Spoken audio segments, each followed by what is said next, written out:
أعوذ بالله من الشيطان الرجيم بسم الله الرحمن الرحيم الحمد لله رب العالمين والصلاة والسلام على أشرف الأنبياء والمرسلين حبيب إله العالمين أبي القاسم المصطفى محمد وأهل بيته الطيبين الطاهرين المعصومين. Dearest brothers and sisters, Assalamu alaikum wa rahmatullahi wa barakatuh. Every sound human being has been gifted with a great blessing, and that is the innate disposition for desiring of justice and the condemnation and not disliking oppression and injustice.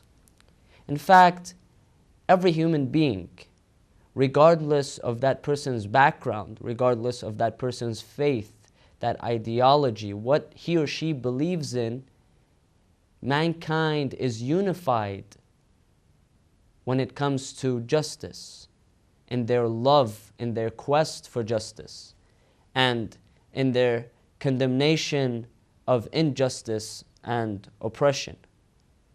In fact, when we look at history, when we examine history, we notice that many people, many nations, many kingdoms, many countries, they survived. Their reason for their success was their strict adherence to justice and its divine principles. And on the other hand, we have people, we have nations, we have tribes, we have countries, we have powers that have collapsed, they have vanished, they have disappeared off the face of the planet. And perhaps the primary reason for this is because of their mishandling or their misloyalty to justice and their acting on injustice and oppression. Therefore, we notice when we come to Islam and our teachings, we notice that a great deal of emphasis is placed on this magnificent and this very important concept, and that is the concept of justice.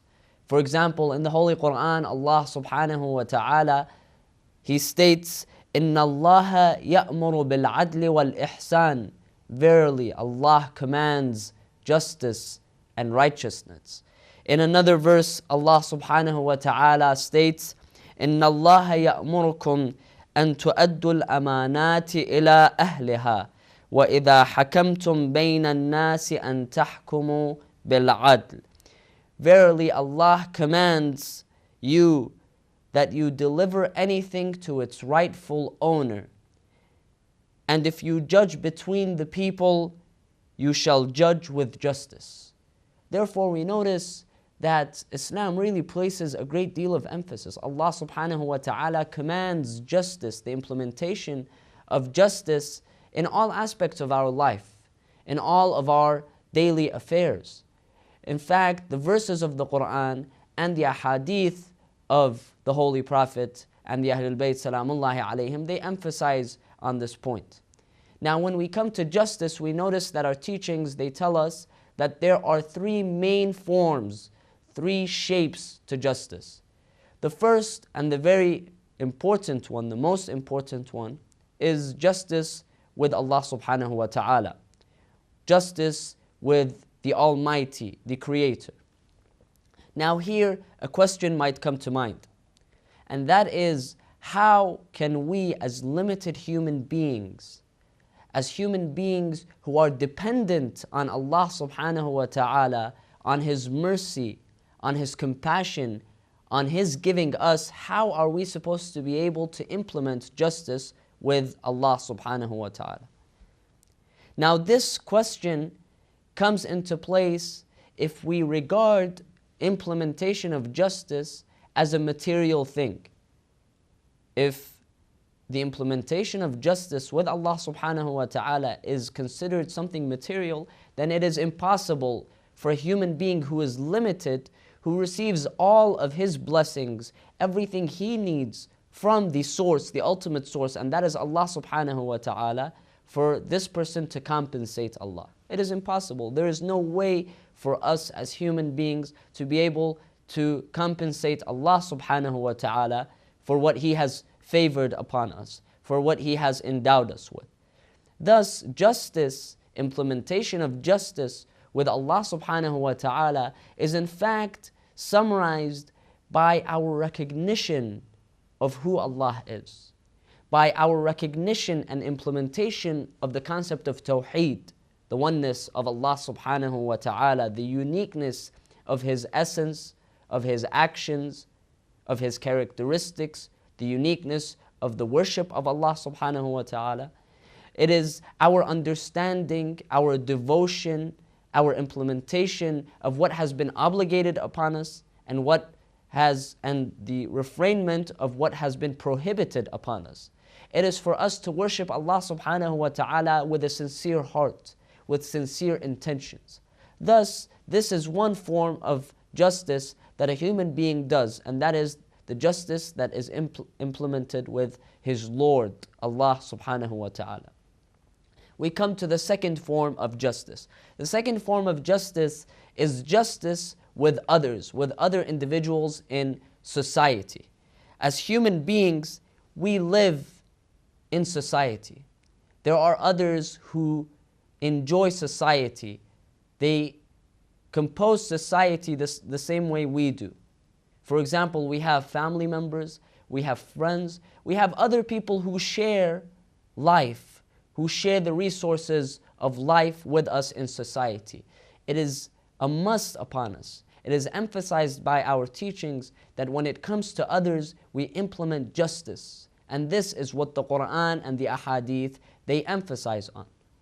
For example, if we look at a narration from our master, Al-Mawla, Amir al-Mu'mineen, Ali ibn Abi Talib, salamullahi alayh, he gives a very beautiful summary of how a person should deal with others in society. How justice, he gives us a very beautiful social program, a curriculum for social tolerance and social justice, how justice should be implemented in society. And he gives this admonishment to his son. He says to his son in this very, very beautiful piece of advice, he says, Ya bunay, O my son, ij'al nafsaka mizanan fima baynaka wa bayna ghayrik. Make yourself as an instrument of measurement, as a scale for the way that you act between you and others. فَاحْبِبْ لِغَيْرِكَ مَا تُحِبُّهُ لِنَفْسِكَ. Number one, love for others what you love for yourself. If you love to be respected, if you love to be honored, if you love to be dealt with in a positive manner, then do the same exact to others. Love for others what you love for yourself. And then he says, وَاكْرَهْ لَهُ مَا تَكْرَهْ لَهَا. And dislike, displease that which you hate for yourself. Displease that for others also. If there is a certain attitude, a certain way that you do not like people to deal with you, you don't like a certain thing, then you should also dislike this thing for others. If you do not like to be disrespected, do not disrespect others. If you do not others to do something harmful to you, then do not do anything harmful to them. Dislike for others what you dislike for yourself. Then he says, وَلَا تَظْلِمْ كَمَا لَا تُحِبُّ أَن تُظْلَمْ. And do not commit any injustice to others the same exact way that you do not like to have others commit injustice to you. وَأَحْسِنْ كَمَا تُحِبُّ أَن يُحْسَنَ إِلَيْكَ. And do good to others the same way that you like for good to be done to yourself. وَاسْتَقْبِحْ مِن نَفْسِكَ مَا تَسْتَقْبِحُ مِنْ غَيْرِكَ. And do not see ugly, look at a certain thing as if it is ugly for others the same way that you would dislike it for yourself.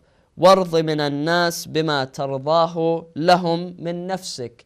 And like and implement that for others that which you like for yourself. And then he says, وَلَا تَقُلْ مَا لَا تَعْلَمْ وَإِنْ قَلَّ مَا تَعْلَمْ.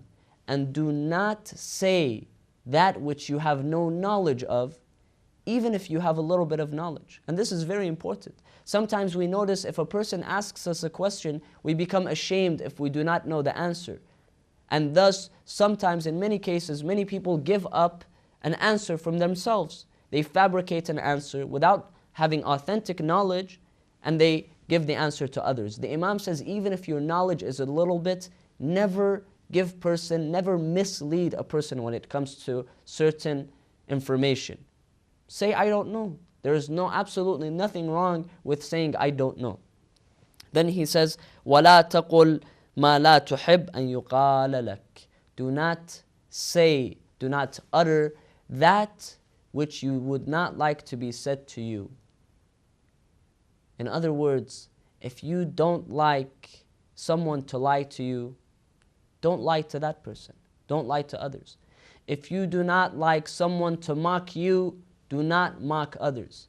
If you do not like someone to speak poorly, to gossip about you behind your back, do not gossip, do not speak poorly about others behind their back. And brothers and sisters, this is really a beautiful summary, a curriculum for social justice to be implemented in society. And this was really the lifestyle of Imam Ali alayhi salam. When we look at his life, we notice that he really personified justice.